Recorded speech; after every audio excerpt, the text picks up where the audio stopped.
Hey everybody, this is a video I've wanted to do for a while, which is how the heck do you get into Lord of the Rings TCG? So in this video, I'm going to cover what I believe the best on-ramps for the game. We're going to do a little pack opening at the end, so stay tuned. And I'm hopefully going to try to create a roadmap for folks that don't have any cards that want to get into it. So getting into any new hobby is challenging, right? But getting into a hobby that's been dead for 15 years out of print is even more difficult because information is not always readily available. So that's why I'm here. So the first thing I would say when you start to get into the game is establish objectives. What are you trying to do? Are you trying to collect or are you trying to play? Either way, I think you have the same entry point, which is the starter deck. So I have in front of me here a sealed starter deck from Fellowship of the Ring, which is the very first set. I think that this is a great pickup, and this is also maybe $15 to $20, so still reasonably expensive. Why do I think that this is the best entry point? It's because it's going to expose you to a wide range of cards. So this one's sealed, but I have one from Realm of the Elf Lords here, which is the third set that I can kind of show you. You're just going to get a bunch of cards, including a starting fellowship. So it's going to show you what the cards look like. You're going to see a lot of variety and you're going to be able to familiarize yourself. And most importantly, I think it's going to give you these sight paths, which are absolutely necessary to playing the game. So if you want to play the game, you need a sight path, right? And that's what these are.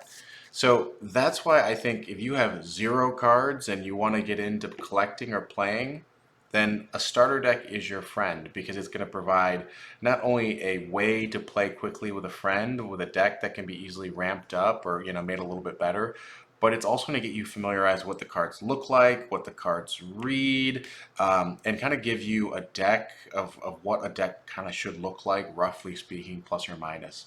I would also say for new players, focus on the movie blocks. So the movie blocks are sets 1 through 10. So these came out with the movies, as you might expect. So the first block is the Fellowship of the Ring, which is the first 3 sets. The next is the Two Towers block, which is the next 3 sets. And then the final Return of the King block has reflections included, so it's technically 4 sets. But these are going to be more basic as well as frankly a little cheaper and more accessible than later sets.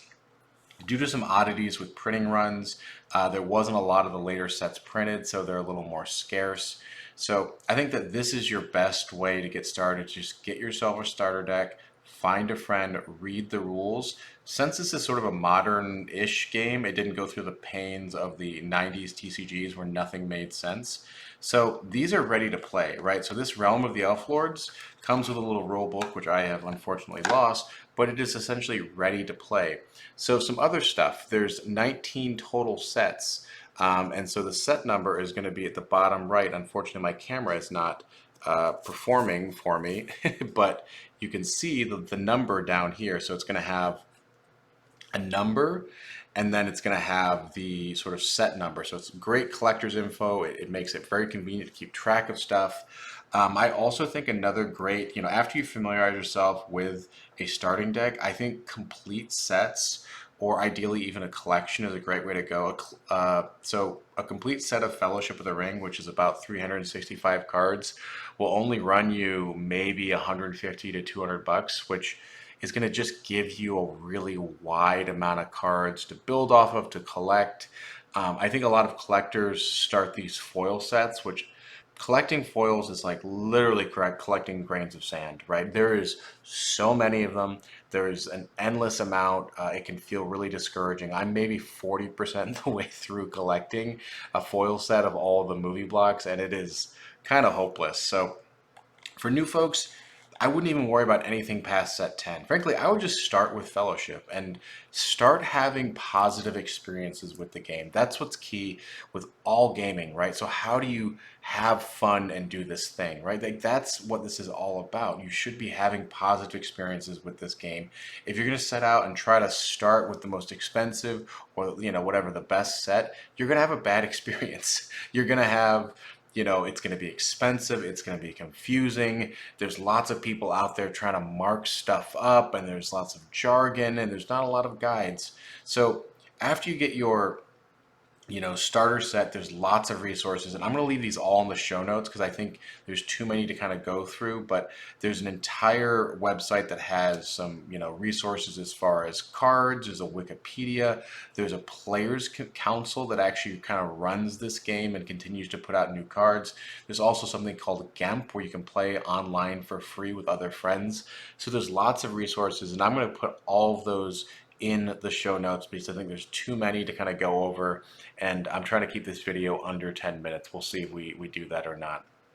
So you bought a starter set. Maybe now you want to buy some booster packs, right? So Fellowship of the Ring is still a pretty affordable booster box. There's a website called Hills Wholesale that sells them for about 120 a box, which is, $3 a pack or so. So that's a pretty cheap way to, get a little bit of the dopamine high of tearing open packs. It's fun, but it's not terribly sustainable. I don't recommend buying and opening packs if you actually, want to collect. It's probably the least efficient way of collecting. I'm going to open these two packs because it's something that gives me joy, but by no means do I expect to get my return on investment, which is about maybe $4 to $5 a pack on these. I'm doing it just for fun. If you're seriously looking to collect or play the game, I also don't recommend opening packs. I think opening a booster box can be a fun sort of $100 to $120 adventure for Fellowship of the Rings, which is the first set, but it's not an efficient way to get cards. So another thing to think about is with these, you can kind of expose, with the starter decks, you're exposed to a lot of different kinds of cards. Find a culture, so that's what these are called. So this is an elf culture, he's blue. This one's the Gondor culture. This is the Sauron culture. Find a culture, the Hobbit culture, that you kind of like, or a strategy that you would like to explore a little bit more, and then build off of that, right? So with collecting and playing, nothing is built overnight, because frankly, if it was built overnight, then there wouldn't be as much joy with collecting. It would just be, oh, I found all of this thing very quickly and very easily. So start methodically, start with the starter and then build up. Grab a couple boosters, maybe grab a complete set, a Mines of Moria set. So within the first three, a Mines of Moria set is probably $70 to $90, and you can make a fun deck from that, kind of playing in the mines with some dwarves and some goblins. So I would also just find something that you enjoy and start creating those sort of positive memories, positive experiences, and build from there. This game can be really daunting. There's 19 total sets. So there's the 3 movie blocks, and then there's an attempt to relaunch it after those, which don't even worry about that stuff. Don't worry about, all these other sets, Bloodlines and Rise of Saruman. You can get there. If you enjoy playing this game, enjoy learning this game, then you'll absolutely eventually get there. And I'm going to do a tutorial on each of the movie blocks. So in coming weeks, I plan on doing a tutorial talking about the Fellowship movie block and sort of the best strategies and ideas for decks. I'll do one on Two Towers, and I'll do one on the Return of the King, and we'll kind of see where things are and what people want. But I want to do this just as a primer of getting started. It's like anything. Like with this YouTube channel, it was not easy to get this thing started. I was like, oh, I don't have a camera. I made up 1,000 excuses. Same thing with collecting. Same thing with cards. The hardest part is like that first step. And an easy first step is to go on eBay or one of these websites that sells, these dead card games, and just buy a starter. It doesn't have to be Fellowship. Just buy one starter. Battle of Helm's Deep is pretty cheap. Get something that is roughly looking like a deck or can be formulated into a deck, and start to have sort of a positive experience looking at the cards, reading what the cards do, reading the little manual. And there's going to be lots more resources. I have an entire video of where to buy Lord of the Rings stuff, so hopefully that can kind of serve as an aid in all of this. So I think that's all I want to talk about getting started. I don't want to be a broken record here, but what I do want to do is open up two Towers packs. So this is set 4. These just so happen to be packs that I have lying around, so this was sort of an easy thing for me to do. They run probably $4 to $5 a pack, so roughly retail price. This game has seen a lot of spike in prices where I think there aren't as many, I've been following this hobby for maybe 3 years, and there was a lot of collections for sale, maybe 2 years ago, 3 years ago, and everybody is kind of holding on to their stuff right now because I think there's this perception that there's going to be a huge boost in prices with the release of the show. I don't know if that's true or not, man. I'm not in this to speculate. I like collecting. I think it's fun.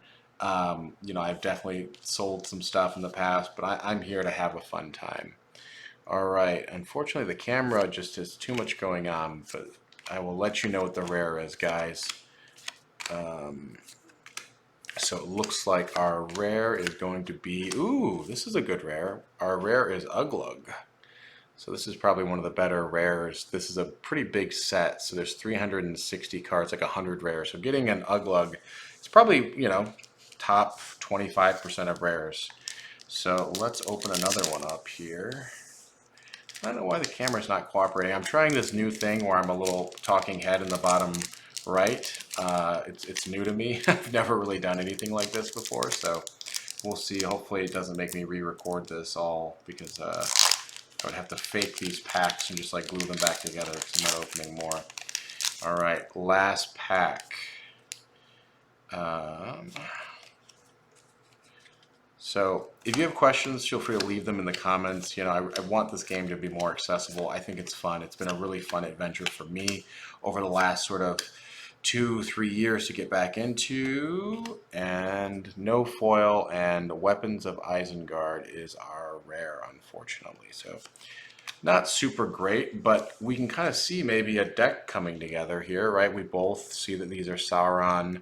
And that's another thing, as you kind of get cards, start sorting them by culture. So these are both, these are both Sauron. So these are probably going to have some natural synergy, right? So as you go through these, start thinking about what has natural synergy. Gondor cards probably play well with Gondor cards, right? Or same thing with the Shire plays well with the Shire. So find those cards and start sorting, and hey, you start to realize that this card complements another card. The nice thing about these starter decks is you can kind of take them and tweak them a little bit and improve them slowly, swap some stuff out. These are not good, but they do give you this sight path, which is so necessary to understanding the game, right? Is how characters move and how they navigate the game. So this is really important to kind of have this sight path. And as you can see, I drew a couple sites in my packs so I could substitute them in, swap them out, but this is essentially your adventure, right? So you're starting in Hobbiton Woods, you're going to the Bree Gate, then you're going to Rivendell, Aragon Hills, the Bridge of Khazad-dûm, etc., etc., etc. So that's sort of a fun thing about this game is you're essentially racing your opponent to destroy the ring. I have so much more to talk about with this game, and I'm kind of excited to start this series and get a little more into the Lord of the Rings stuff. I hope you're here to join me, and feel free to let me know if you wish I talked about more stuff. I'm not actually terribly good at this game, so I might be bringing in some friends to help me think about this game a bit more. But I think I'm gonna cut it off here. Hope everyone enjoyed the video, and I'll see you next time.